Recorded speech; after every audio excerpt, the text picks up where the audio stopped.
La Contrahistoria. Un programa presentado y dirigido por Fernando Díaz Villanueva.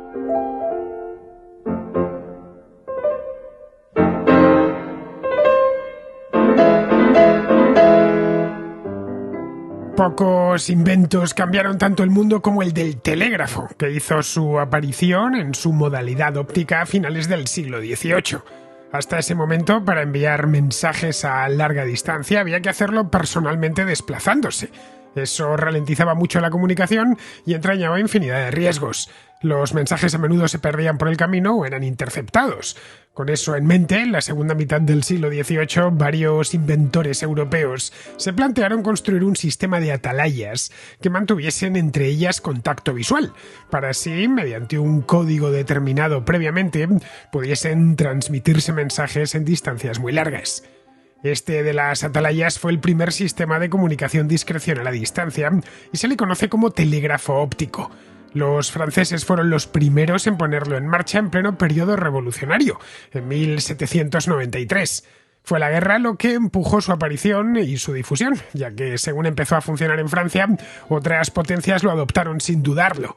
La nueva república tenía a todos los monarcas de Europa en contra, por lo que necesitaba un medio de comunicación rápido, fiable y seguro con los distintos frentes en los que combatían.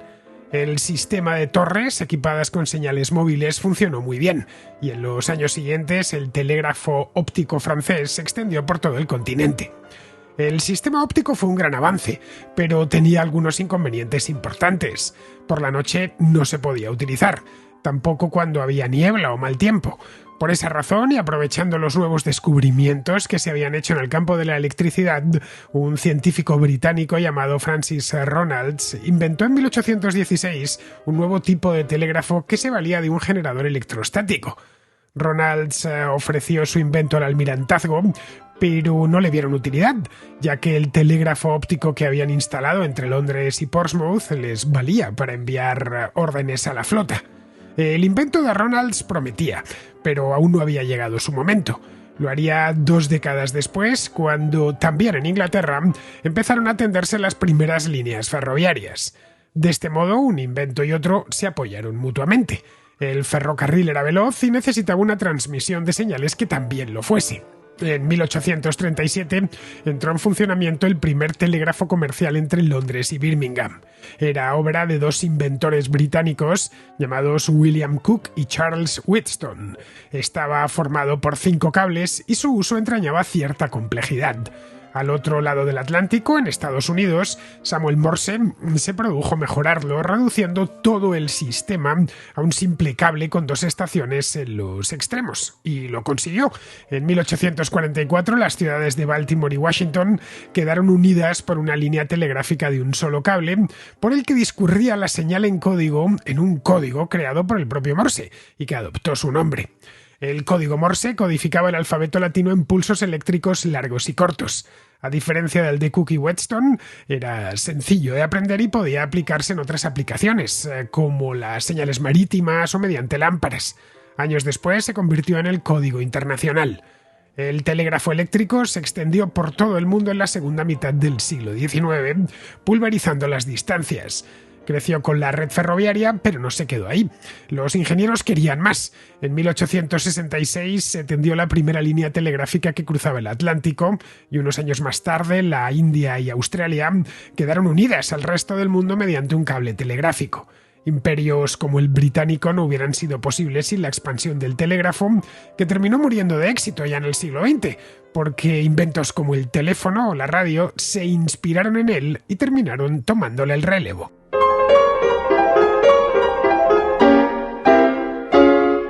Comunicarse a distancia parece algo sencillo porque lo hacemos todos los días en todo momento, pero no lo es en absoluto. Hacerlo cara a cara no reviste grandes problemas, especialmente si empleamos el mismo idioma. Pero aunque no lo empleemos, da igual, porque tenemos un montón de signos que entiende cualquier ser humano. Lo he dicho en más de una ocasión en la contracrónica. Levantar el dedo pulgar, guiñar el ojo o sonreír son mensajes, en este caso mensajes positivos, que entiende cualquiera sin importar el lugar del mundo del que procede. Pero una vez nos alejamos unos pocos metros, la comunicación entre dos personas se torna mucho más complicada. A apenas 10 o 15 metros ya hay que gritarse, y más allá de eso, ni siquiera gritando es posible hacerse oír. Podemos hacernos señales con banderas, eso sí, con tambores o con humo, pero el alcance es muy limitado. Tiene obviamente que estar en el rango de visión de la otra persona o en el rango de audición de la otra persona. Y además no es mucho lo que se puede decir con señales de humo, por ejemplo. La invención de la escritura, esto fue hace unos 5.000 años más o menos, permitió enviar mensajes largos y llenos de matices a largas distancias. Pero había que desplazarse personalmente para entregar el mensaje. Podía hacerlo uno en persona, es decir, salir de viaje con el mensaje en la mano y entregarlo, aunque en ese caso tampoco hacía falta llevar el mensaje, se podía decir en persona o encargárselo a un mensajero. Aún con todas, grandes imperios surgieron, crecieron y se consolidaron solo con la escritura. El Imperio Romano, por ejemplo, y no fue el único. Pensemos un momento, la cantidad de imperios que hubo en la antigüedad, algunos realmente grandes. Vamos, el Imperio Romano, que es el que más cerca nos cae. Existió varios siglos y llegó a tener una extensión considerable.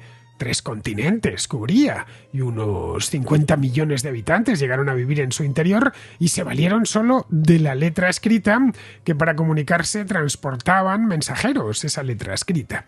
Los romanos, de hecho, invertían muchísimos recursos en llevar mensajes de un extremo a otro del imperio. Las órdenes que salían de Roma iban escritas por lo general en papiros y se abrían camino gracias a la red de calzadas y a las rutas marítimas. Esos papiros, por desgracia, salvo algunos ejemplares en Egipto, sobre todo, que se han conservado, el resto no se han llegado porque el papiro se descompone con mucha facilidad. Tiene una vida muy corta, de unos 100, 200 años como máximo puede mantenerse. Pero los romanos, que hoy nos hablan en piedra, entre ellos se solían hablar o en persona o a través de notas escritas en papiro. Debieron circular en grandes cantidades por todo el imperio estas notas escritas en papiros. Los papiros los sacaban obviamente del delta del Nilo. Llegaron incluso a crear todo un sistema de correo estos romanos que se llamaba cursus publicus, la carrera pública, por traducirlo así un poco de manera tosca, que recorría de forma regular las calzadas del imperio, llevando mensajes e informes desde la urbe, es decir, desde Roma. Ya sabéis que ciudades había muchas, pero urbe solo había una, que era Roma, hasta las capitales provinciales o hasta las legiones que estaban destacadas en los extremos más remotos del imperio. Servía también este cursus publicus para transportar tributos, y esto es de vuelta a Roma obviamente, y para transportar personas. Si iban un general que era destinado, por ejemplo, al limes del Danubio o del Rin, aprovechaba y se iba con el cursus publicus. O un gobernador. Se realizaba mediante diligencias y caballerías. Las diligencias podían llevar mucha más carga, pero eran mucho más lentas. Y además tenían que hacer más paradas en unas posadas que cada cierto número de millas había junto a la calzada. El sistema del cursus publicus era un sistema francamente bueno. No se conoce una cosa tan bien montada de cara al transporte y la logística de un imperio hasta ya muy posteriormente, pero tenía obviamente muchos inconvenientes. El primero y fundamental era su lentitud. A ellos no les parecía lento porque no conocían otra cosa más rápida, pero a nosotros nos parece exasperantemente lento, claro. Un mensaje, entre comillas, urgente, que saliese de Roma a caballo, por ejemplo, tenía que ser urgentísimo, como es obvio, tardaba semanas en llegar a Hispania o a Grecia. Si se dirigía a lugares más lejanos, como por ejemplo Britania, pues le tomaba aún más tiempo. Además tenía que atravesar el Canal de la Mancha. Eso sí, el mensaje llegaba, cosa que no siempre sucedía. Podía perderse por el camino, ya porque el portador del mensaje era asaltado y le robaban el mensaje, o porque le sorprendía una tormenta, qué sé yo, cruzando los Alpes o los Pirineos, o cruzando un río y se dejaba la vida en ella. Que ese mensaje no había llegado, además, tardaba mucho en conocerse, si es que se llegaba a conocer en algún momento. El emperador no sabía muy bien, ni la administración imperial sabían muy bien qué mensajes habían llegado y qué mensajes no lo habían hecho hasta que no recibían una acusa de recibo. Tenían que ser esta acusa de recibo también personal, tenía que venir alguien en persona a decir que tal mensaje se había entregado con éxito. Por ejemplo, La administración, el emperador mandaba una orden a una legión, qué sé yo, acantonada en la desembocadura del Rin, que estaba realmente lejos, lo que hoy es Holanda, para que nos hagamos una idea. La novena hispana, por ejemplo, que estuvo allí durante mucho tiempo, vigilando que los frisios y los queruscos no se conasen en el imperio para realizar saqueos. En este mensajero imaginario, y seguramente hubo uno, y dos, y unos cuantos que hicieron este recorrido en tiempos, salía de Roma, y el mensajero tardaba no menos de un mes en llegar. Ojo, eso sí, todo iba bien. El general a cargo de la legión le recibía formalmente el mensaje, lo leía y en principio hacía lo que le estaban ordenando. El mensajero luego tenía que regresar a Roma y comunicaba a la administración o directamente al emperador que las órdenes habían sido entregadas. Pero a partir de ahí ya era un misterio si el general iba a cumplirlas o no. La comunicación a distancia, en definitiva, era lenta y era arriesgada. ¿Cuándo se producía? Que no siempre se podía producir. El mensajero que enviaba la orden a la novena hispana había tardado 2 meses, ya digo, en el mejor de los casos, y si entregaba la orden y conseguía regresar para dar cuenta de que la había entregado. 2 meses en entregar un simple mensaje desde Roma hasta la desembocadura del Rin. Podría suceder que en el camino fuese, ya digo, asaltado y que ese mensaje se perdiese. O peor aún, que cayese en manos del enemigo. En ese caso, el roto sería todavía mayor. Y el enemigo, por supuesto, no iba a dar acuse de recibo de que obraba en su poder un mensaje dirigido a una legión lejana. O que fuese asaltado al regreso ese mensajero, cuando ya no llevaba el mensaje encima, pero que llevaba mensajes de la novena hispana hasta Roma. Si sucedía lo segundo, pues el mensaje original se había entregado, pero no había acuse de recibo, por lo que el emperador no sabía realmente si la novena hispana iba a hacer lo que le estaban diciendo que hiciese. Os he puesto un ejemplo muy sencillo de una orden normal de Roma a una legión remota. Imaginaos ahora lo que era mantener 30 legiones, eso era lo que había en tiempos de Trajano, repartidas por toda Europa occidental, el norte de África y Oriente Medio. La más septentrional en esta época era la sexta Victrix, que estaba acantonada en lo que hoy es York, en el norte de Inglaterra, Eboracum se llamaba. La más meridional era la tercera Augusta, que se encontraba en la Mauretania Caesarensis, que es la actual Argelia. Estaba ni siquiera en la costa, estaba a las puertas del Sáhara, en la cordillera del Atlas. La más occidental era la séptima Gémina, que es la actual Ciudad de León, en España, y la más oriental era la 15ª Apollinaris, que estaba en lo que hoy es el este de Turquía y que en aquel entonces era Armenia. Sí, en Roma no siempre se comunicaba con ellas de forma directa. De hecho, eso era lo anormal. Lo normal era que lo hiciese de forma indirecta, a través de gobernadores provinciales, lo que complicaba y ralentizaba aún más las cosas. Vamos, que dar una orden a una legión concreta podía dar la orden y que volviese el acuse de recibo, se podrían ir 6 meses tranquilamente. Luego, sumémosle a eso las comunicaciones. Estamos hablando de una comunicación imperial de máxima urgencia, que tenían que dar una orden a un general. A eso sumémosles las comunicaciones comerciales y las personales. Y nos podremos imaginar, hacernos una idea de cuán incomunicados estaban los romanos entre sí. Si le costaba al emperador hacer llegar una orden a la desembocadura del Rin, imaginemos lo que le costaría a un ciudadano romano que vivía en Italia o en la Bética hacer llegar una nota, simplemente, no mucho más, hasta un legionario familiar suyo que estuviese destacado en Panonia o en Dacia o en el desierto de Siria. Era directamente imposible, no totalmente imposible, pero poco probable. Cuando alguien salía de casa, sabía que las posibilidades de estar en contacto con los suyos eran nulas, si era una persona normal, vamos.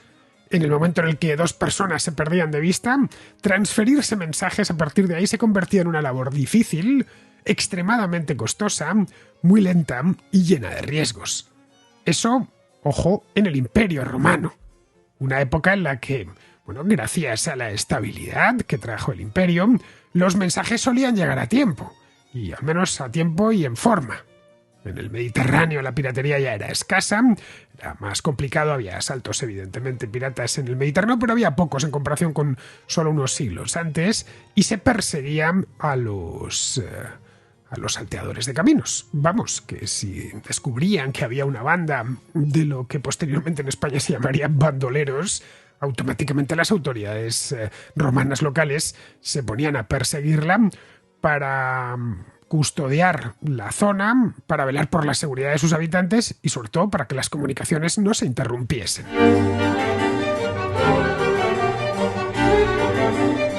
Vayámonos unos siglos después. Hemos empezado en Roma, o unos siglos antes, podemos irnos hacia atrás también. Y podemos imaginar lo difícil que era transmitir un mensaje a distancia. No había seguridad en los caminos, a menudo ni siquiera había caminos. Los romanos gozaban de una red de calzadas fabulosa. Y obtener un acuse de recibo, qué sé yo, en la Europa occidental del siglo IX, pues era realmente difícil. El acuse de recibo nos puede parecer una tontería sin importancia. Hemos mandado el mensaje y seguro que llega, ¿no? Sin él, la verdad es que no sabemos si el mensaje ha llegado, eso es lo cierto. ¿Cuántas veces hemos esperado a que se ponga el doble tic en los mensajes de WhatsApp para saber que ya está en el terminal de destino? ¿Y cuántas discusiones se producen porque tras leerse ese mensaje, ya sabéis que aparece un doble tic de color azul, se tiñe de azul los dos tics, no hay respuesta? Eso da lugar, especialmente entre algunas parejas, a discutir. Lo leíste, o por lo menos lo viste, y no me contestaste, para que os hagáis una idea de lo importante que es. Durante miles de años fue así. Nuestros ancestros se acostumbraron a vivir con ello. Hoy nos hemos acostumbrado a lo contrario.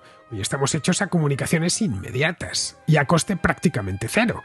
Si nos planteamos, a lo largo del día de hoy, da igual cuando estéis escuchando esta contrahistoria, pensad por un momento cuántos mensajes de WhatsApp o de Telegram o correos electrónicos o incluso SMS, que todavía hay gente que los envía, habéis enviado o recibido a lo largo del día de hoy.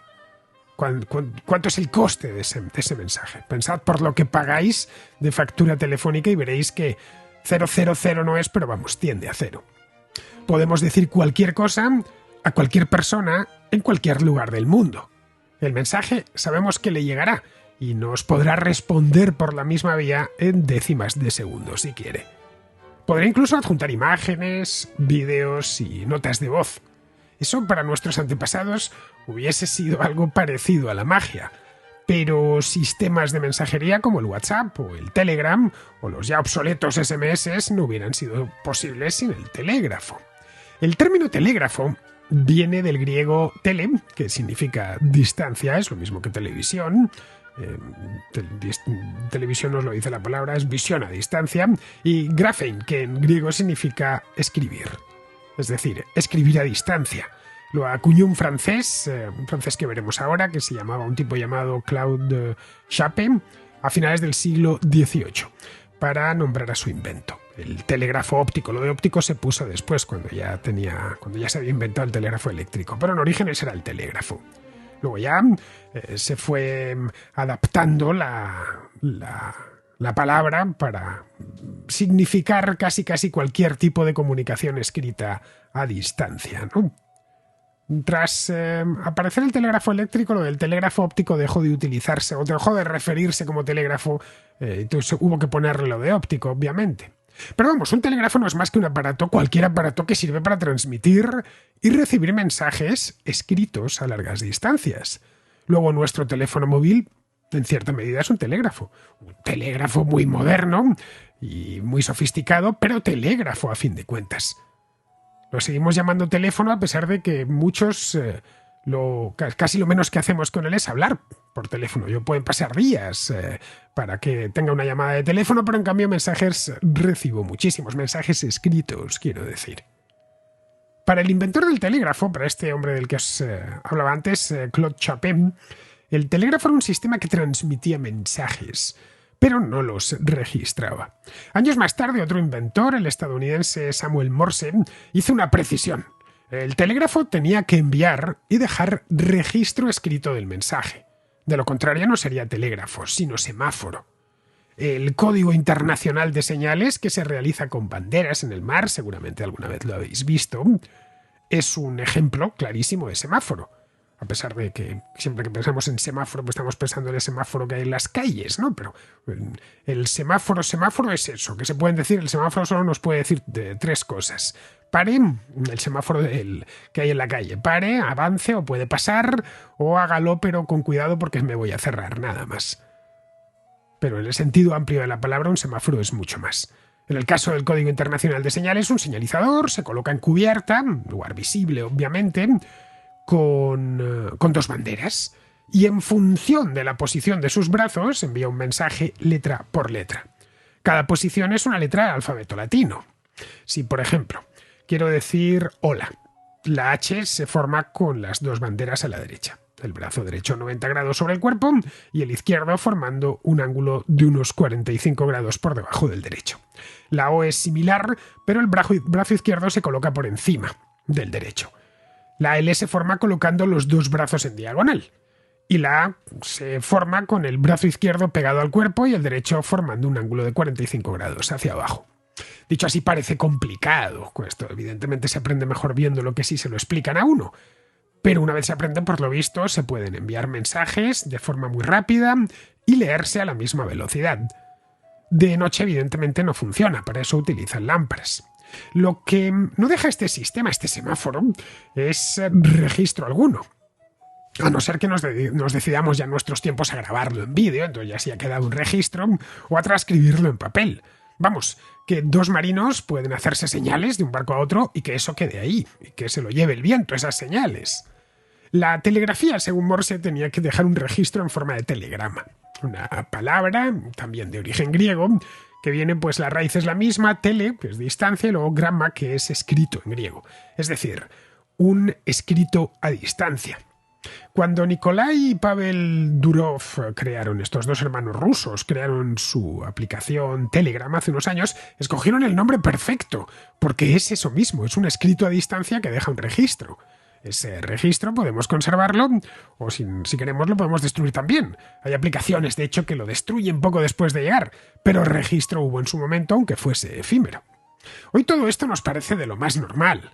Queremos decir algo a nuestra novia, entramos en nuestra aplicación de mensajería preferida y enviamos el mensaje. No tenemos ni idea de cómo le llega, pero le llega y ella contesta o no. El sistema, eso sí, nos informa de que lo ha recibido y en el caso de que lo haya visto, también nos informa de eso. Para que este milagro, entre comillas, se produzca, hizo falta desarrollar unas cuantas tecnologías, cada cual más revolucionaria. La primera de todas ellas, y me diréis algunos, esto no es una tecnología, eso está ahí desde siempre, ¿no? La primera de ellas fue el lenguaje escrito, una tecnología revolucionaria a más no poder. Sin lenguaje escrito se puede transmitir información a distancia, claro está. Os comentaba antes que incluso sin hablar, sin compartir una sola palabra con otra persona, podemos transmitir información cara a cara. Se puede, por ejemplo, de forma rudimentaria, lógicamente, se puede emplear tambores, ruidos, banderas, se puede emplear humo, también se puede silbar como hacen los gomeros. En La Gomera, para los que no lo sepáis, en las Islas Canarias hay un lenguaje silbado que permite comunicarse a los habitantes de la isla en los valles, a cierta distancia, además, no tienen contacto visual, vamos. Los gomeros lo que hacen es que codifican su lengua, que es el castellano, seguramente antes de la conquista empleaban las lenguas indígenas, la codifican en un código de silbidos que puede oírse muy lejos, aprovechando la orografía de la isla, que es muy accidentada. El silbo lo siguen empleando los gomeros, aunque eso sí, la mayor parte de ellos prefieren el WhatsApp, que es más cómodo, pero se sigue manteniendo, incluso se enseña en las escuelas como seña de identidad de los isleños. Esto del silbo es una rareza de las Islas Canarias. Unas islas, un archipiélago, al menos la parte occidental del mismo, que es muy montañoso, por lo que está lleno de barrancos, montañas, algunos de los barrancos son casi verticales, ¿no? En otras islas como Lanzarote o Fuerteventura tienen montañas, volcanes concretamente, pero no son tan altos ni tienen esos barrancos que tiene, por ejemplo, el Hierro o La Gomera o La Palma, ¿no? Allí el silbo es perfecto. Tiene la ventaja de que el eco ayuda mucho para repetir el mensaje. Eso no sucede en todas partes, claro. Así que hay que recurrir a los tambores o al humo. Pero tanto los tambores como el humo tienen limitaciones evidentes. El sonido de un tambor se pierde con la lejanía y el humo solo es visible de noche y a corta distancia. Solo es visible de día y a corta distancia, de noche ni siquiera se ve. Para una campaña militar es útil, pero solo cuando has desarrollado un código, que el enemigo tiene que desconocer, naturalmente. Las legiones romanas, por ejemplo, volviendo con los romanos que hemos empezado, utilizaban señales de humo cuando estaban de campaña. Era más rápido que el mensajero y les permitía mantener más o menos comunicadas y a mucha velocidad a distintas partes del mismo ejército. Se podían incluso colocar estaciones repetidoras para ampliar el ámbito comunicativo, ¿no? Uno hacía fuego, mandaba sus señales, las veía a la estación intermedia y las repetía para que las viesen la siguiente estación. Eso en ciertas zonas accidentadas es útil. El sistema de repetidores, por cierto, se sigue empleando hasta el día presente, tanto para la televisión como para la telefonía móvil. El mundo, a fin de cuentas, es muy extenso y las señales se pierden. Pero aquello no era telégrafo, ya que aunque se comunicaban con estas señales de humo a cierta distancia, no había escritura de por medio. Además, la cantidad de mensajes que se podían enviar con tambores o con el humo de estas hogueras era muy limitada. La clave del telégrafo es que se pueda decir cualquier cosa y quede registro.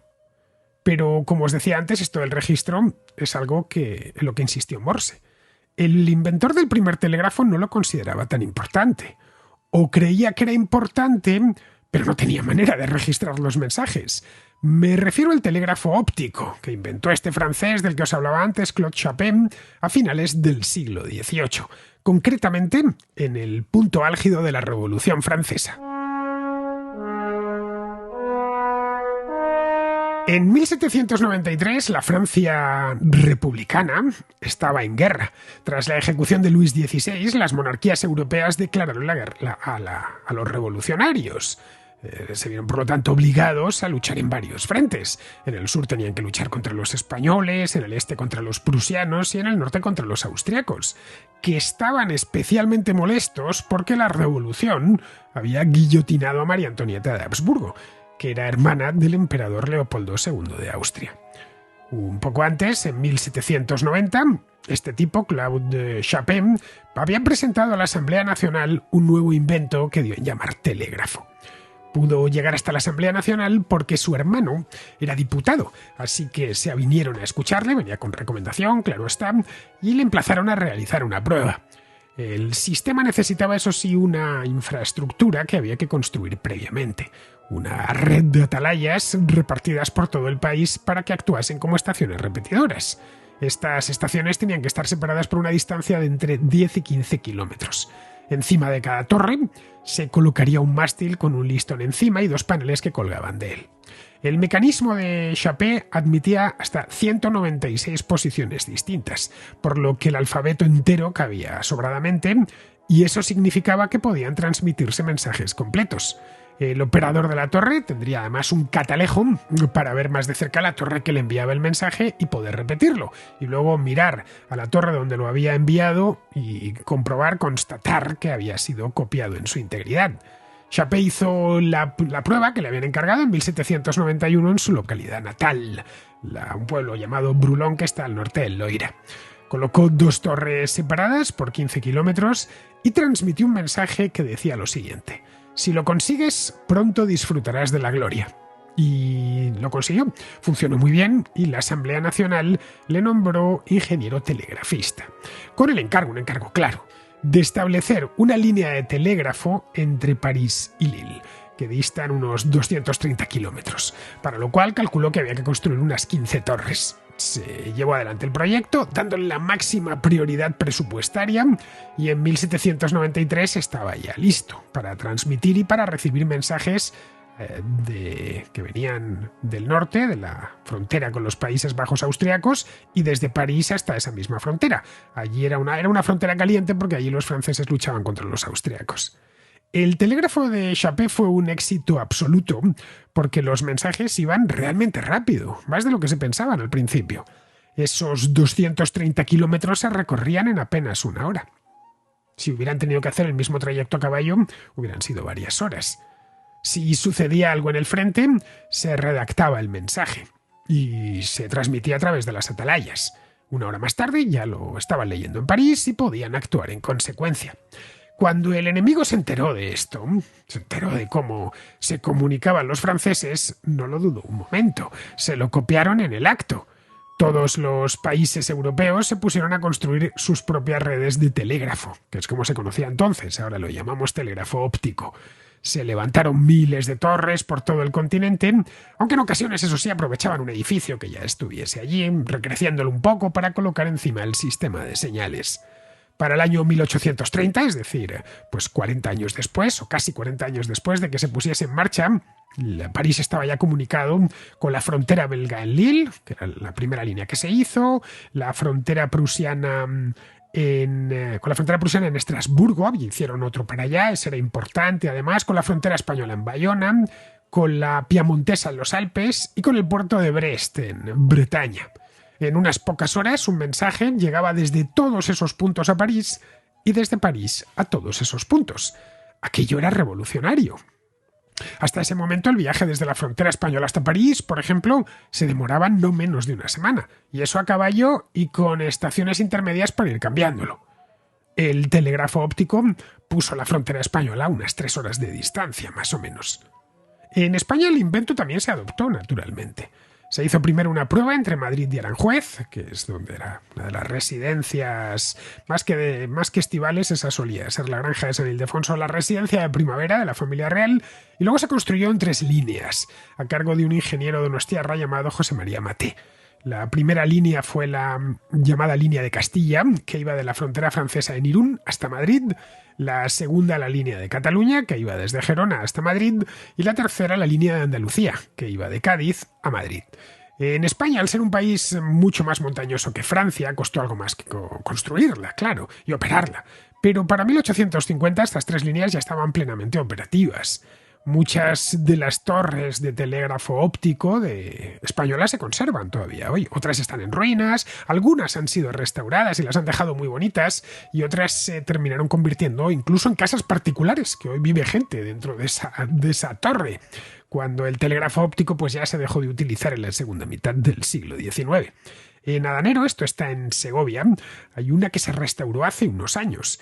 Es de planta cuadrada, tiene 3 niveles y en la azotea los restauradores colocaron el mecanismo telegráfico. Así que si estáis por ahí o vais a hacer un viaje de Madrid a Galicia, por ejemplo, no dudéis en parar, queda muy cerquita de la autopista y le podéis echar un vistazo. Está en mitad del campo, no penséis encontrarla en el centro del pueblo, ni mucho menos. El sistema funcionaba bien y era más o menos seguro. El mecanismo compuesto de 4 mástiles, concretamente en el telégrafo óptico español, iba formando figuras. Cuando la primera estación iba a emitir un mensaje, ponía su señal en posición de atención para avisar a la siguiente torre, que estaba, ya digo, entre 10 y 15 kilómetros de distancia. Y tenía que haber alguien arriba, mirando a ojo desnudo con el catalejo para no perderse si le iba a llegar un mensaje. Esto era lo primero que se hacía. La segunda torre debía confirmar con otra señal que estaba lista para la recepción. La primera torre entonces enviaba el mensaje cerciorándose de que la segunda copiase ese mensaje punto por punto, es decir, que la copia fuese idéntica para que no se perdiese en el camino o se transformase. Una vez recibido, la segunda torre se lo enviaba a la tercera, por el mismo procedimiento. Y así la cuarta, la quinta, y hasta llegar a la frontera francesa, o hasta Cádiz, o hasta Barcelona. El sistema era así, involucraba evidentemente a mucha gente, pero era una manera de ir desde la corte hasta las fronteras o hasta el puerto de Cádiz la más rápida que habían encontrado hasta ese momento. Podríamos pensar que era muy inseguro, porque, en fin, cualquiera podía interceptar el mensaje. Había muchas torres, decenas de torres. Simplemente mirando una de las torres, poniéndose al lado, no tan al lado, mirando desde lejos, ¿no? Pero tenían sus medidas de seguridad, claro está. Los mensajes iban codificados. Es decir, los telegrafistas no sabían lo que estaban transmitiendo. Cuando llegaban a la estación terminal, allí ya tenían un libro de códigos y lo descodificaban. Pero a pesar de que terminó siendo un sistema muy bien pensado, el telégrafo óptico, para comunicarse en tiempo récord al menos para la época, el telégrafo óptico tenía sus inconvenientes. Entre ellos, al principio no estaba el de la velocidad. Hoy nos parece lento, claro, pero a sus contemporáneos les parecía rapidísimo. El principal inconveniente era la practicidad, era que solo se podía emplear de día. lo que restringía mucho su uso, especialmente en invierno, cuando hay muchas menos horas de luz. El mal tiempo también impedía o al menos complicaba su uso. Si había niebla, por ejemplo, los mensajes no llegaban. Tampoco si llovía o si nevaba mucho y no se veía bien la otra torre, ni siquiera con catalejo. Eso se podía sortear si el mensaje se enviaba en lugar de mediante señales a la vista, mediante señales eléctricas, que esas están operativas durante la mañana, la tarde, la noche y la madrugada. Y eso mismo fue lo que pensó Francis Ronalds, que era un inventor inglés que en el año 1816, utilizando un generador electrostático, la electricidad o el dominio de la electricidad estaba todavía en pañales, creó un primer modelo de telégrafo eléctrico. A Ronalds le pareció buena idea ofrecérselo al Estado y se acercó hasta el almirantazgo en Londres para ofrecerles el invento, pero no les interesó. Les parecía innecesario, no veían que les hiciese falta, vamos, ya que habían construido unos años antes una línea de atalayas entre Londres y Portsmouth, que en menos de una hora, pues podían, a través de esa red de atalayas, podían hacer llegar todo tipo de mensajes a la flota. Londres y Portsmouth están más cerca que París y Lille, así que en 45 minutos la flota de guerra sabía exactamente lo que le quería decir el almirantazgo. No les parecía que fuese urgente. Bueno, que sí, que a ciertas horas del día no podemos utilizarlo, pero no mandamos mensajes de madrugada, debieron pensar. La electricidad además era algo demasiado novedoso. No terminaban de entender cómo funcionaba aquello y si se podían fiar de eso. El telégrafo eléctrico de Ronalds quedó ahí, como todos esos avances revolucionarios que nacen antes de que les llegue su momento. Este momento llegó años más tarde. 20 años más tarde, concretamente, y después de que otros inventores practicasen algunas mejoras en el modelo original de Ronalds. Una de ellas fue abandonar el generador electrostático y sustituirlo por un sistema electromagnético. A los alemanes, por ejemplo, la idea les entusiasmó, la del telégrafo. También a los rusos. En 1832, un ingeniero ruso llamado Pavel Schilling, ese apellido sonará alemán porque Schilling era un ruso del Báltico, de Estonia concretamente, de ahí su apellido alemán. Bien, pues Schilling propuso al gobierno del zar construir uno para comunicar el Palacio de Invierno de San Petersburgo con la base naval de Kronstadt. Pero no les pareció una buena idea y rechazaron financiar el proyecto. Es decir, a Schilling le pasó lo mismo que le había pasado a Ronalds en Londres 15 años antes. No lo necesitamos, ya tenemos otros sistemas para llegar ahí que funcionan muy bien. En Alemania, dos inventores consiguieron involucrar a la Universidad de Gotinga, una de las más antiguas y las más famosas de Alemania. Se llamaban Johann Friedrich Gauss y Wilhelm Weber. Gauss os sonará porque hizo luego muchos avances en el campo de las matemáticas. Bien, pues Gauss y Weber tendieron una línea telegráfica en la misma Gotinga entre el observatorio de la universidad y el Instituto de Física. Distaban 1 kilómetro ambos. Hicieron un experimento, porque esto era esencialmente un experimento, y funcionó bien. Pero ya digo, era un experimento realizado por un matemático y un físico de la universidad. No pensaron que eso podía jubilar al telégrafo óptico, que en aquel momento, estamos hablando la década de los años 30, el siglo XIX, se encontraba en pleno apogeo. Toda Europa estaba comunicada a través por una red muy intrincada de telégrafos ópticos. Aunque la verdad es que estos telégrafos ópticos solo servían a los gobiernos, eran de uso estatal. Comunicaban las capitales con las fronteras, comunicaban ciertos destacamentos internos con la capital o con otros, es decir, estaba pensada por su uso estatal, su uso militar sobre todo. Los particulares tenían que seguir confiando en el correo ordinario, o desplazarse personalmente.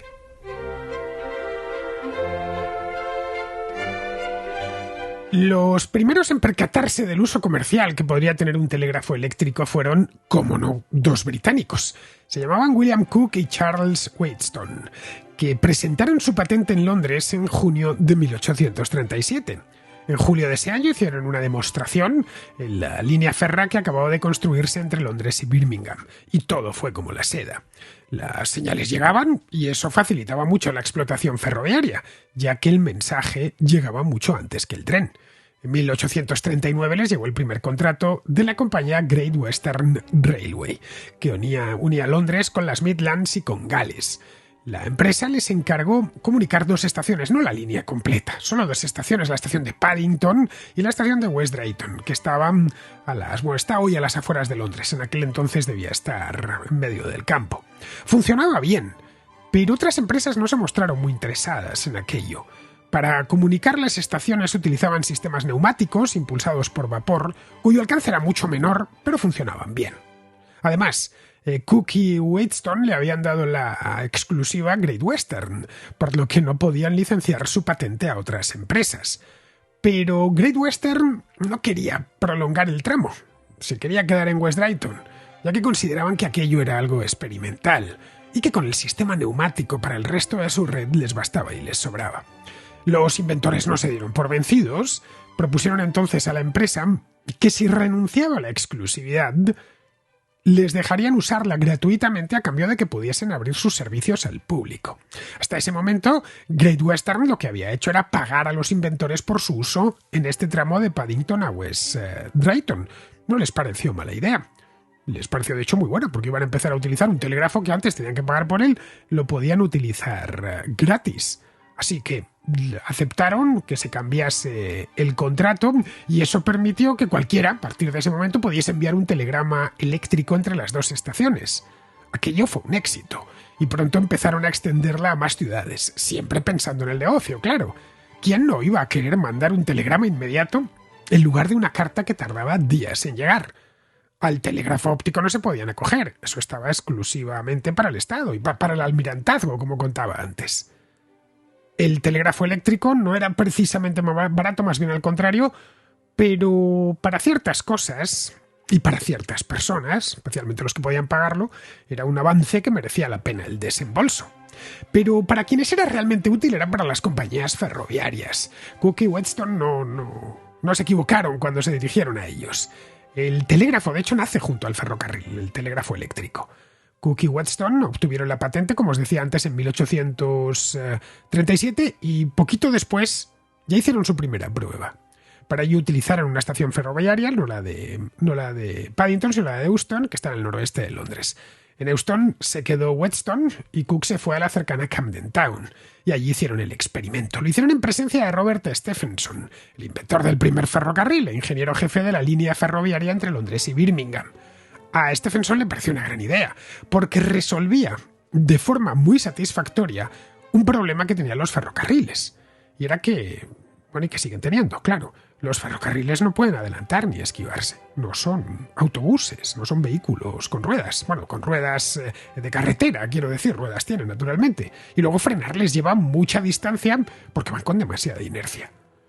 Una vez parte el convoy de una estación, el maquinista tiene que tener la certeza de que de frente no viene ninguno y que en el mismo sentido de la marcha el tren más cercano esté lo suficientemente lejos como para no alcanzarle por detrás, porque si está a la vuelta de una curva se lo come. Esto los maquinistas, que son los que van delante, lo tienen que tener bien claro, por ellos y por todo lo que llevan detrás, que son muchos pasajeros. Cook y Wheatstone pensaron bien el problema y crearon un sistema de cantones ferroviarios, es decir, un tramo de la vía en el que solo hay un tren en cualquiera de los 2 sentidos. Para entrar y salir del cantón se necesita la autorización del factor de circulación. Con el telégrafo, el factor autoriza la salida y telegrafía a la siguiente estación. Levanta la varita esta que tenían, ya apenas quedan factores, pero levanta el palito ese que tenían, la banderita, y le da salida. Y automáticamente telegrafía a la siguiente estación para que no permita que ningún otro tren entre en ese cantón, en ese tramo. Cuando el tren entra en la siguiente estación, el cantón se desbloquea. Esa vía ya pasa a estar libre para más circulaciones. Para esta operación de bloqueo del tramo hay que ser muy rápido y tener 2 certezas. La primera, que el cantón está vacío, que no hay nadie más ahí. La segunda, que va a seguir estándolo según salga el convoy.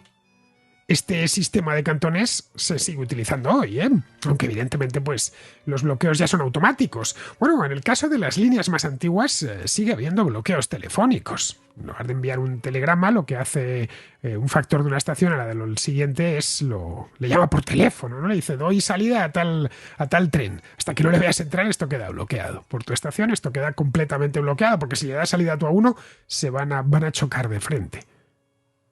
Esto, insisto, se sigue todavía haciendo. Bueno, esta es la razón por la que en ciertas estaciones, ciertas líneas de vía única, como por ejemplo la que va de Medinaceli a Soria, el tren a veces se detiene más de la cuenta en algunas estaciones. Que está uno sentado y piensa, ¿por qué no se va? Llevamos aquí ya 4 o 5 minutos y la parada es de 1 minuto. A veces incluso más. No puede proseguir porque el cantón está bloqueado, ya que hay un tren circulando en sentido opuesto. Y hasta que el factor de esa estación no reciba la llamada, o el telegrama antiguamente, no puede liberar ese cantón. Luego es normal ver cómo ese tren llega y el nuestro se pone en marcha. Nada, unos segundos después. El sistema de cantones permitió gestionar mucho mejor el tráfico ferroviario y exprimir al máximo las líneas sin tener que lamentar accidentes, o teniendo que lamentar muchos menos accidentes, que de haberse producido habrían generado desconfianza entre los usuarios. Este sistema de Cook y Wheatstone empezó a extenderse por toda Inglaterra, pegado a los ferrocarriles, que empezaron obviamente a descubrir sus muchos atractivos. El sistema contaba en origen con varios cables, 5 en concreto, que iban sobre postes y que comunicaban las diferentes estaciones, que podían recibir y transmitir mensajes. Buena parte de esos mensajes eran para bloquear cantones, para evitar que 2 trenes chocasen. Lo de que tuviese tantos cables lo hacía algo engorroso, ya que con que solo uno se rompiese dejaba de funcionar, así que fueron mejorándolo hasta dejarlo en solo uno, lo que abarataba considerablemente la construcción y el mantenimiento. Si se rompía el cable, pues un equipo de mantenimiento iba allá al lugar y lo reparaba. Cuando las noticias del telégrafo de Cook y Wheatstone llegaron a Estados Unidos, despertaron mucha atención, claro. Aquel país es mucho más grande que Inglaterra. Y en la década de 1840, su red ferroviaria estaba creciendo a toda velocidad. Un inventor y pintor de Boston llamado Samuel Morse. Por cierto, Morse tiene unos cuadros estupendos. Como pintor era un pintor, buscadlos en internet, era un pintor muy diestro. Bueno, pues se puso a esto Samuel Morse a mejorarlo y mejoró el sistema inglés, dejándolo desde el principio en un solo cable. En 1842 convenció al gobierno, concretamente al Congreso, para que financiase una línea entre Baltimore y Washington, que distan unos 65 kilómetros. La línea se empezó a construir y se inauguró 2 años más tarde, en mayo de 1844. Este mensaje, que evidentemente pues ha pasado a la historia, decía: lo que Dios ha creado. Era una cita extraída de la Biblia, del libro de Números 23-23, y era una cita de la Biblia que la eligió personalmente Morse porque era muy religioso. Era hijo de un pastor calvinista de Massachusetts, era de estos que no podían ver a los católicos. Llegó incluso Morse a presentarse como candidato a la alcaldía de Nueva York por el partido nativista, pero obtuvo muy pocos votos. Los nativistas de aquella época protestaban contra la inmigración irlandesa, que era de religión católica. Pero entonces, todavía cuando se presentó a la alcaldía de Nueva York, Morse no era un empresario rico. Años más tarde, cuando ya era millonario y reconocido en todo el mundo, no tuvo problema alguno en introducir la telegrafía en Puerto Rico, que en aquel entonces formaba parte de España. Pero si por algo ha pasado Morse a la historia, no ha sido por haber instalado el primer telégrafo de Estados Unidos, sino por haber creado un código que terminaría convirtiéndose en el estándar de todo el mundo. Ese código lleva su nombre y se puede decir cualquier cosa con él. Podemos, por ejemplo, pedir ayuda mediante un SOS que suena así en Morse. O decir la contrahistoria que suena de esta manera.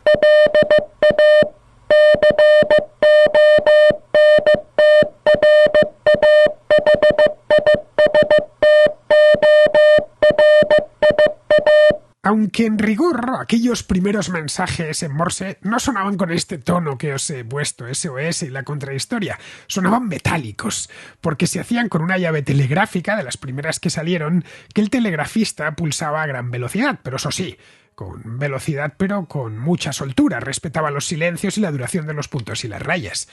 Un SOS marcado con llave telegráfica de la época suena más o menos así. No sé si lo habréis apreciado, pero SOS está formado por 9 pulsos. La S son 3 puntos y la O son 3 rayas. Es un sistema que puede parecer difícil, y sin duda al principio lo es. Cuando oímos a alguien teclear en Morse, no podemos entender absolutamente nada, más allá de una emisión, sin más. Parece que nos están hablando los extraterrestres, ¿no? Pero según parece, una vez se ha aprendido, se puede escribir y entender Morse de forma muy fluida. Los telegrafistas, de hecho, los dominaban tanto este código como el alfabeto latino. El código Morse actual no es exactamente el mismo que inventó Samuel Morse. Un telegrafista alemán llamado Friedrich Clemens Gerke lo simplificó unos años más tarde, dejándolo solo en puntos y rayas.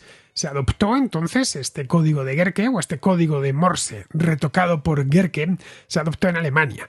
Y luego ya unos años más tarde, en 1865, se convirtió en el código internacional. En el Imperio Británico continuaron utilizando durante años el sistema de Cookie-Whetstone, en algunos lugares hasta tan tarde como la década de los 30 del siglo XX. Estados Unidos se mantuvo en el Morse original durante décadas, lo que obligaba a tener telegrafistas que tradujesen los mensajes, claro. Pero ambos fueron poco a poco abandonándose. Desde entonces el Morse ha tenido, incluso el de Gerke ha tenido algunos retoques, pero lo esencial sigue siendo el mismo. Sus ventajas son evidentes. Con Morse se puede decir, como os comentaba antes, cualquier cosa con pulsos, porque es un alfabeto en toda regla. Dos personas que lo conozcan pueden comunicarse perfectamente con él, y al tratarse de simples puntos y rayas es fácil dejar un registro escrito. Sirve además para el telégrafo eléctrico para otros tipos de telégrafo, como el heliógrafo, por ejemplo, que consiste en reflejar la luz del sol con un espejo. También sirve para comunicarse con una linterna, o incluso, si queremos ya ponernos virtuosos, con las teclas de un piano, haciendo las rayas con el pedal de sostenuto.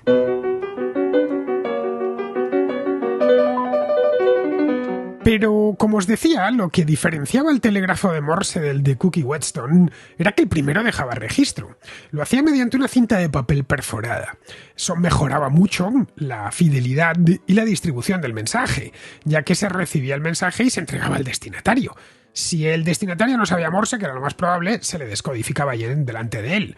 Si no se fiaba del descodificador, es decir, del telegrafista, podía pedir una segunda opinión.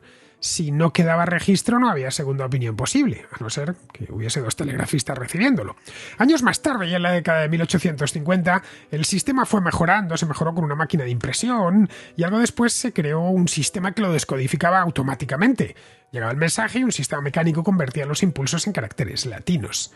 Para aligerar la transmisión de mensajes y hacerla más rápida, en el año 1874 un inventor francés llamado Émile Baudot patentó un sistema que llamó de telegrafía rápida, que permitía multiplicar la velocidad de transmisión mediante una nueva codificación de tipo binario, de tipo binario como los ordenadores actuales, y una llave telegráfica de 5 teclas, que posibilitaba 6 transmisiones simultáneas. En su honor, en honor de Baudot, la Conferencia Internacional de Telegrafía, que se reunió en Berlín en 1927, adoptó el nombre de Baudio para indicar la velocidad de transmisión telegráfica.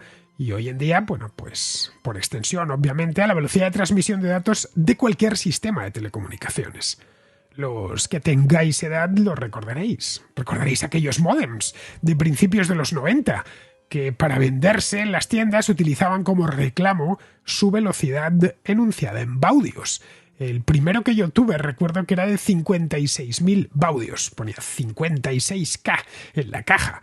Y le pregunté a mi hermano, que es ingeniero, estaba estudiando la ingeniería en aquel entonces, que él ya tenía uno, pero el suyo era algo más lento. El suyo era de 28.800 baudios, creo, y este de 56.000 era lo más de lo más, lo más rápido que se podía conectar uno a internet. Pues no sé de qué año estoy hablando, quizá el 94 o el 95, para que veáis hasta dónde llega este nombre de Baudot. La telegrafía siguió recibiendo continuas mejoras a lo largo de toda la segunda mitad del siglo XIX. Sus posibilidades eran inmensas. Todo el mundo, como es normal, quería enviar y recibir telegramas en tiempo real. Porque esto era lo más maravilloso de todo. Era información en tiempo real. Algo, por cierto, muy útil en el mercado de valores, que fue uno de los primeros lugares donde se adoptó. Al principio, como os decía antes, el telégrafo era caro, pero tuvo un efecto enorme en 3 sectores: los ferrocarriles, las finanzas y los periódicos. Para los ferrocarriles, ya os lo he comentado, es vital por cuestiones de seguridad. Pero no solo eso, sirvió también para estandarizar horarios.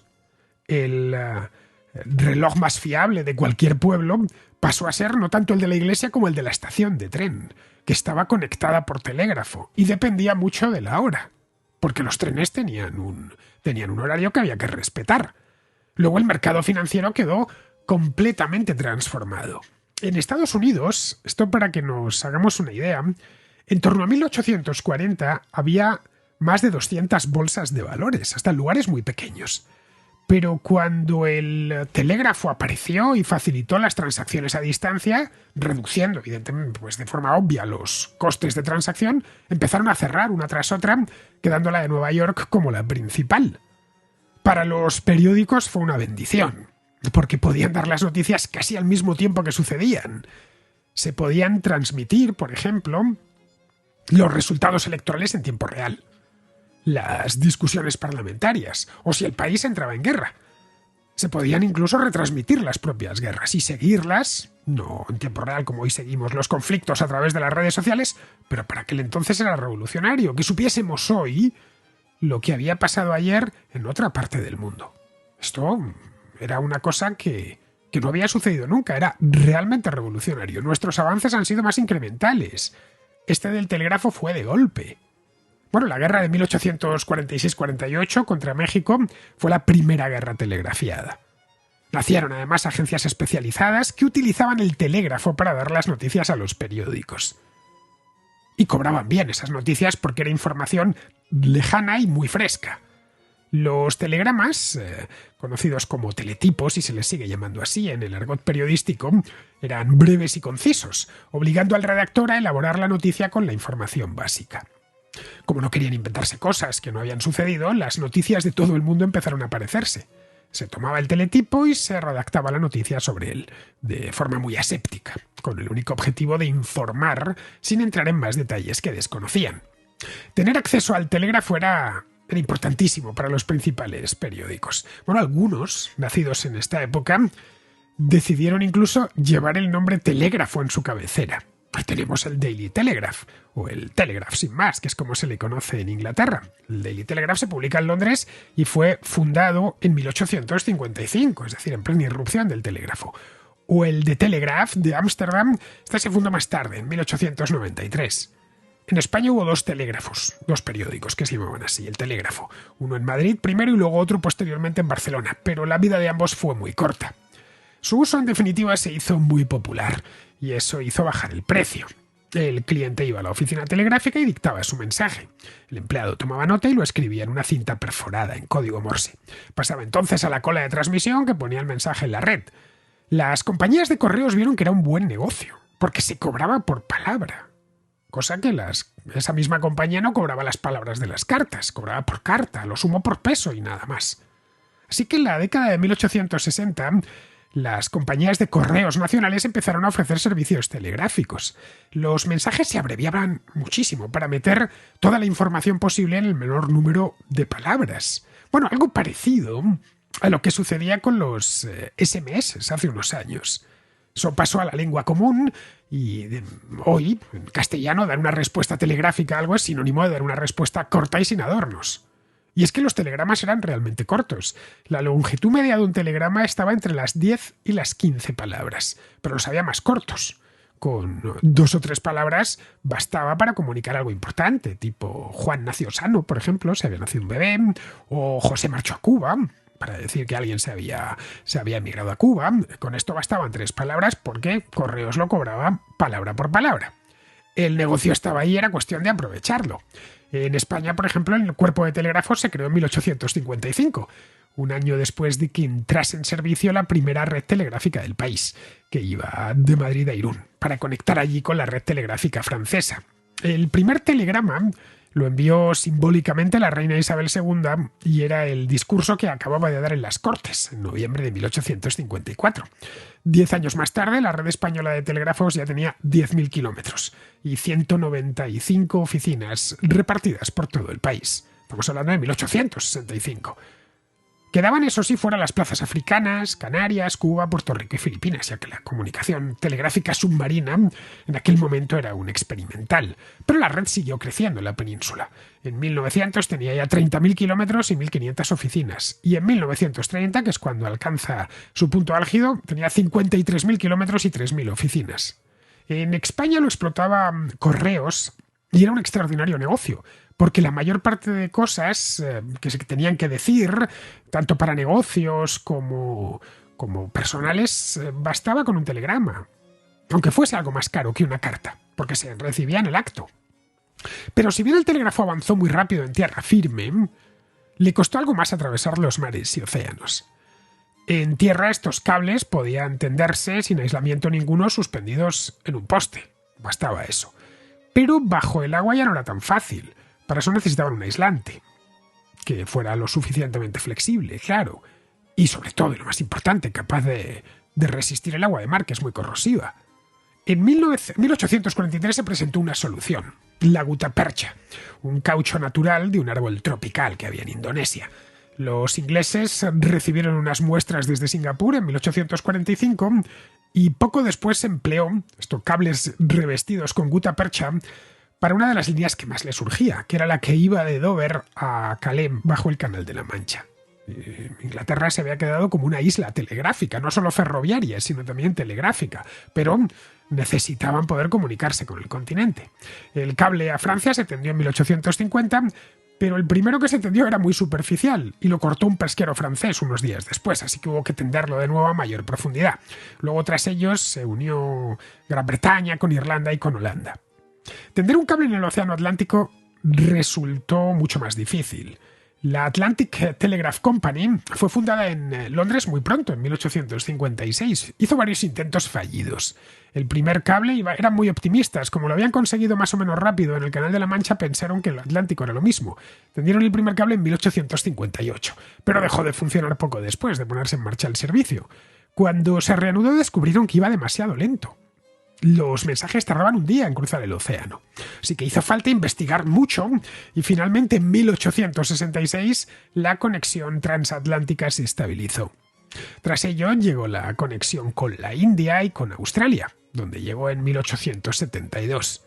En ese momento todo el Imperio Británico estaba unido por cables telegráficos, permitiendo comunicarse no solo al gobierno de Su Majestad, sino también a los comerciantes. Las empresas británicas de hecho, se especializaron en tendidos submarinos, hasta el punto de que para el cambio de siglo, es decir, para el año 1900, el 70% de los cables submarinos telegráficos que había en el mundo estaban en manos de empresas británicas. Esto fue muy importante de cara a la Primera Guerra Mundial. Los británicos tenían bien localizados los cables submarinos alemanes, los cables telegráficos, y fueron a cortarlos, cosa que hicieron rápido. Los alemanes hicieron lo propio, pero claro, había muchos más cables que cortar, y luego su marina de guerra no era tan grande y tan poderosa. El mundo de la Primera Guerra Mundial es un mundo no tan lejano, hace poco más de un siglo. Era un mundo que se comunicaba por telégrafo, aunque para entonces ya le había salido competencia doble.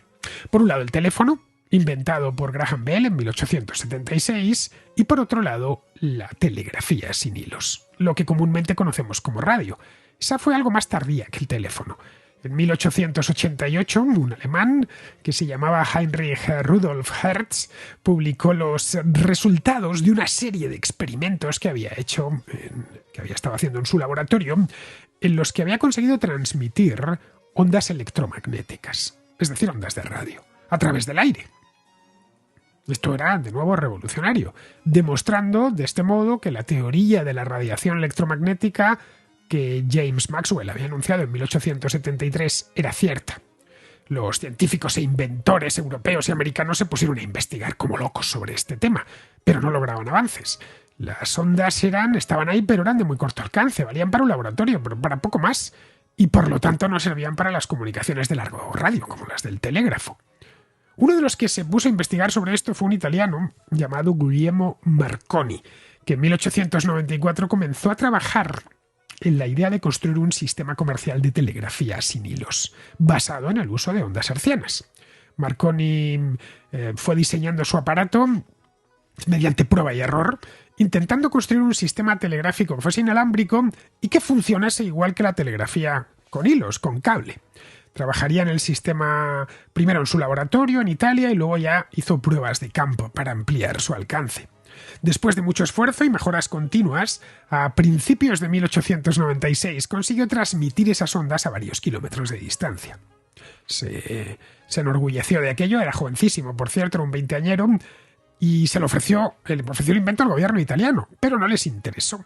Así que se marchó al Reino Unido y allí trabó contacto con William Preece, que era el ingeniero jefe de la Oficina General de Correos, que le abrió las puertas del gobierno británico. En marzo de 1897 les hizo una demostración en Salisbury. La señal consiguió recorrer 6 kilómetros en perfecto estado, como si hubiese discurrido por un cable, pero no, había ido por el aire. 2 años más tarde, en 1899, hizo otra demostración, esta vez mucho más arriesgada, a través del Canal de la Mancha. Es decir, se estaba inventando la radiografía, la telegrafía sin hilos y ya estaban cruzando el Canal de la Mancha, pensando que habían tardado en cruzar el Canal de la Mancha con la telegrafía con hilos. Luego ya en 1901 fue todo rapidísimo a través del Océano Atlántico. Marconi había fundado en Inglaterra su propia empresa, aparte de inventor era un empresario. La llamó Wireless Telegraph and Signal Company, es decir, compañía de telégrafo sin hilo y señales, a la que luego cambió el nombre por Marconi Wireless Telegraph, y que terminaría siendo adquirida muchos años después por General Electric. Su primer servicio era vender noticias de tierra firme a los barcos en alta mar. Se las telegrafiaba con código Morse. Y a bordo podían leer los titulares. Entre esas noticias estaban también los partes meteorológicos. En 1907 amplió el catálogo de productos. Los barcos ya podían instalar un equipo Marconi a bordo y emitir desde allí en caso de que lo necesitasen. El Titanic, que hizo su viaje inaugural en 1912, llevaba a bordo un moderno equipo Marconi, que permitió salvar muchas vidas, ya que el oficial de radio pudo transmitir que se iban a pique. El mensaje fue captado por otro barco, el Carpathia, que acudió a rescatar a los supervivientes. El Carpathia navegaba cerca, pero en sentido inverso. No olvidéis que el Titanic se hundió de noche.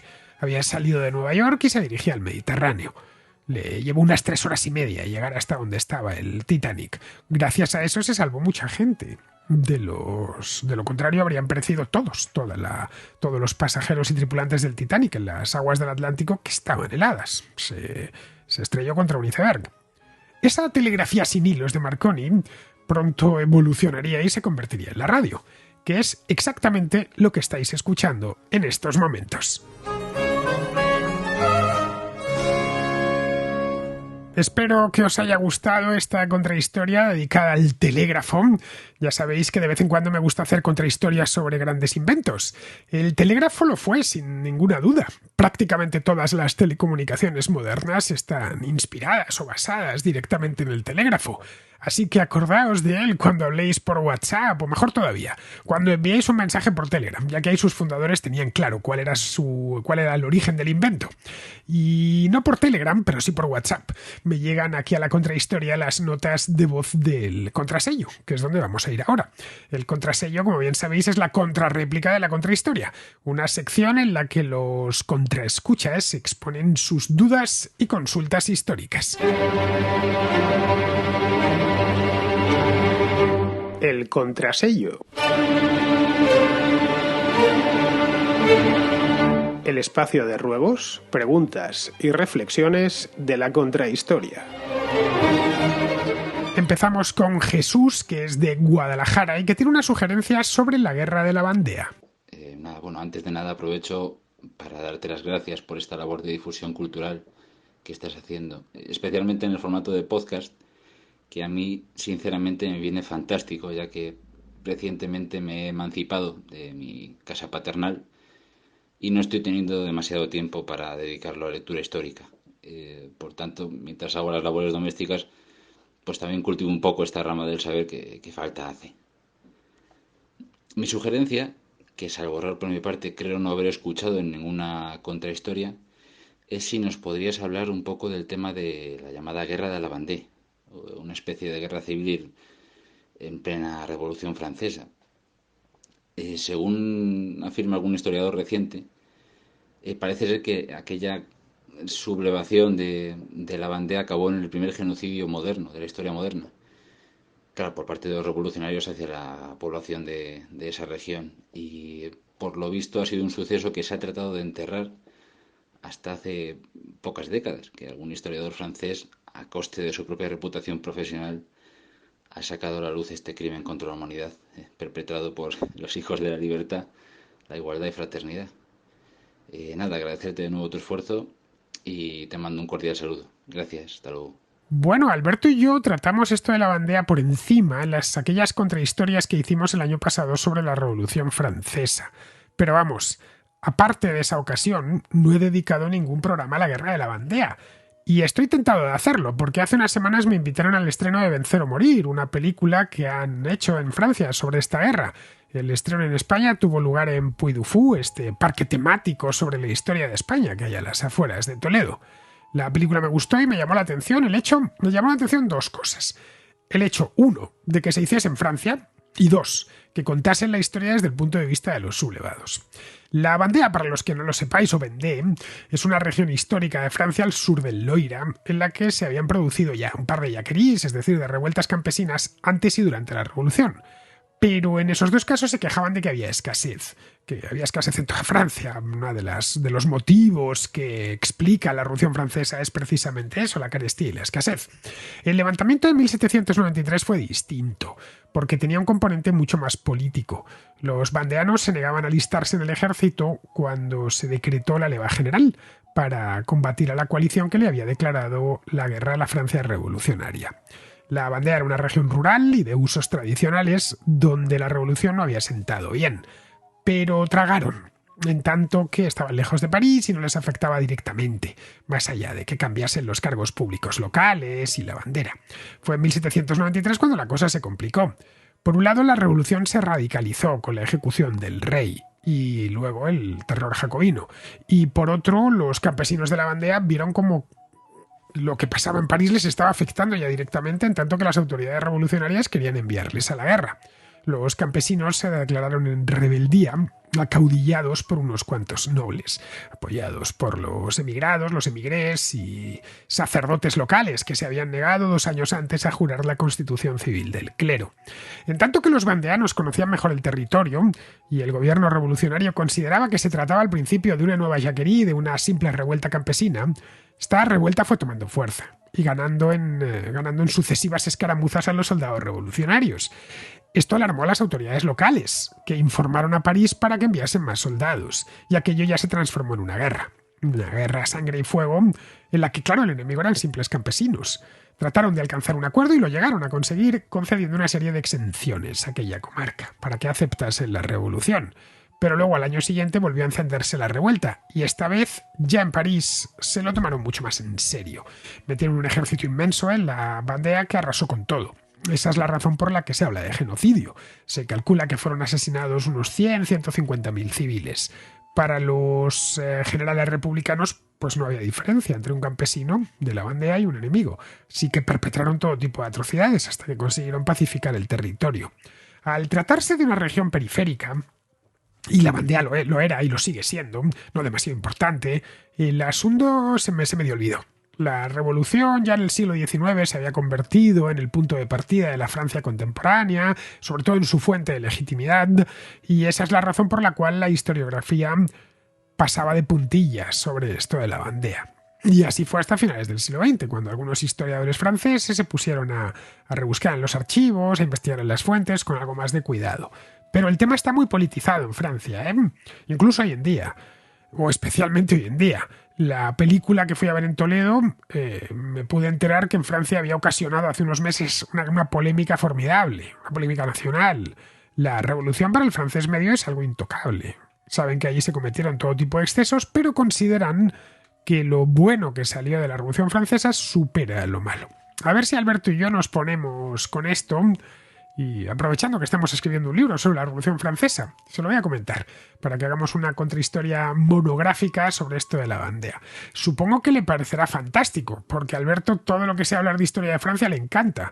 Él dice que es medio guatemalteco. Yo diría que solo un tercio guatemalteco. El otro tercio es español y el tercio restante es francés. Bien, vamos ahora con María, que nos habla de bandolerismo. En primer lugar, felicitarle por el programa de la contrahistoria.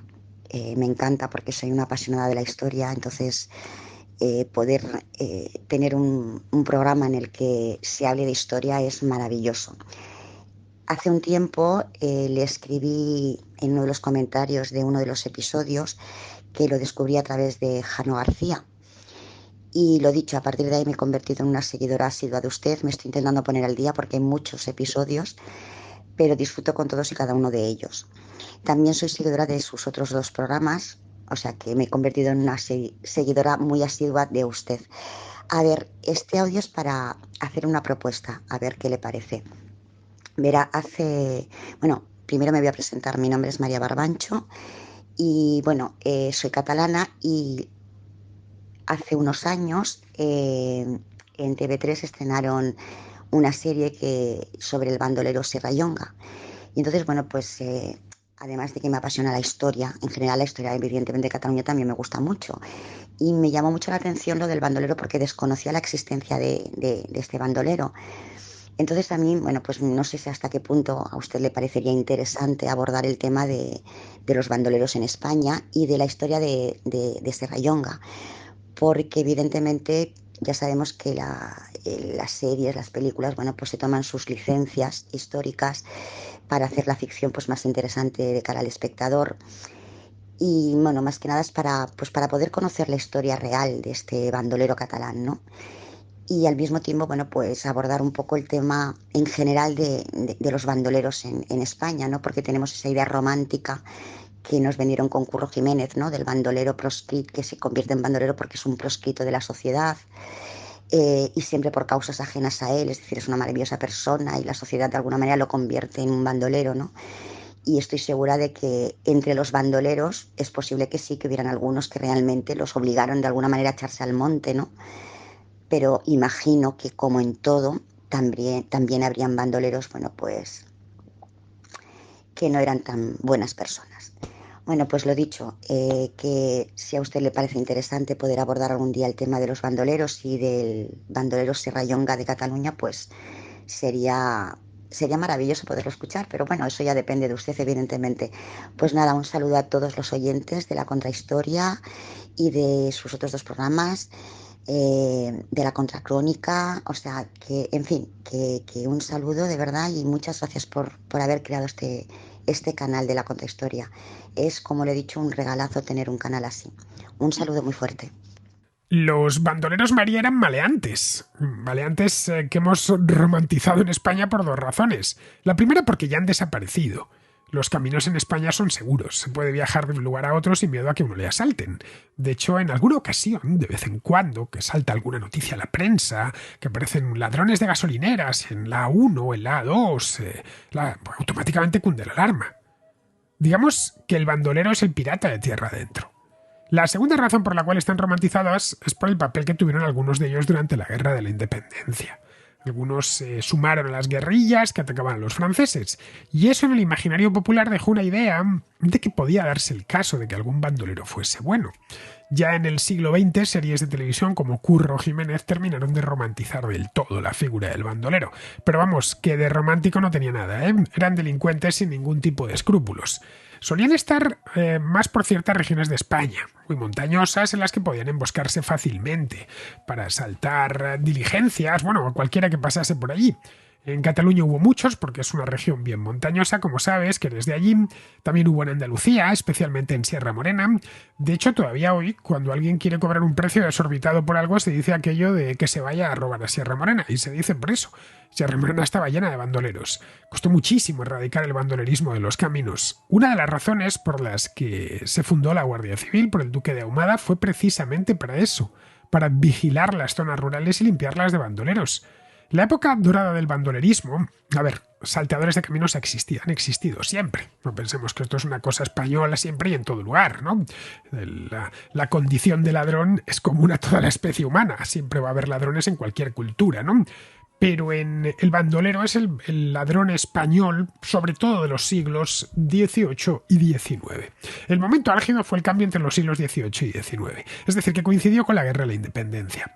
Pero antes de eso hubo bandolerismo, es decir, salteadores de caminos. La Santa Hermandad se fundó en el siglo XV precisamente para luchar contra esos salteadores. Pero el bandolerismo, tal y como lo entendemos, es de esa época. A finales del XVIII, principios del XIX. La mayor parte de bandoleros cuyo nombre ha pasado a la historia, pues como el Tempranillo, Luis Candelas, son de esa época. Del que nos habla Serrallonga es anterior, hasta el siglo XVII. En esa época no se les conocía como bandoleros, sino como trabucaires, porque iban con un trabuco. Por regla general, cuando había alguna guerra, hubo mucho bandolerismo después de la guerra de sucesión, por ejemplo, también después de la guerra de la independencia. Cuando había alguna guerra, había mucha gente que quedaba descolgada. Sabía manejar armas, etcétera, y no quería volver, no se conseguía reinsertar a la vida, a la paz, ¿no? A la vida normal, a la vida civil, y algunos se convertían en bandoleros. Yo no sé quién decía aquello, que la diferencia entre un bandolero y un guerrillero era mínima, ¿no? No recuerdo qué autor lo leía hace tiempo. Es decir, siempre que había problemas internos, el problema del bandolerismo crecía. Pero vamos, lo mejor era no encontrárselos, porque aunque su ocupación principal era la de robar, si tenían que matar a alguien lo hacían sin problemas, ¿eh? Bueno, Luis Candelas presumía de que sí, que él había robado mucho, pero nunca había matado a nadie. Candelas era un bandolero un tanto atípico, porque buena parte de su carrera criminal la hizo en Madrid, donde... Bueno, como en la corte pues había mucho aristócrata y mucho embajador, y se podían dar buenos golpes. Su perdición, de hecho, fue cuando atracó al embajador de Francia. El gobierno ya se hartó y le detuvo en Valladolid. Cuando ya estaba tratando de huir, se lo llevaron a Madrid y aquí le agarrotaron. Llegó a ser un tipo muy popular en Madrid, porque era un ladrón muy peligroso de noche, pero de día se hacía pasar por un indiano muy adinerado que había vuelto del Perú e iba regalando el dinero en propinas y en obsequios. Antes de que le diesen garrote dijo aquello de «Adiós, patria mía, sé feliz». Uno de los restaurantes más famosos de Madrid se llama Las Cuevas de Luis Candelas. Está junto al Arco de Cuchilleros de la Plaza Mayor. Vamos, más romantizado que eso ya no se me ocurre. En fin, el tema, como ves, es interesante, pero me lo tendría que preparar. Así que, si un día me lo preparo, María, te prometo que hago un programa sobre los bandoleros. Ya sabéis que por la contrahistoria pasan los temas más insospechados. Bien, queridos, pues con esto ya terminamos la contrahistoria de esta semana. Espero que os haya gustado y os emplazo, como siempre, a que regreséis por aquí pues dentro de una semana, exactamente, en la próxima contrahistoria.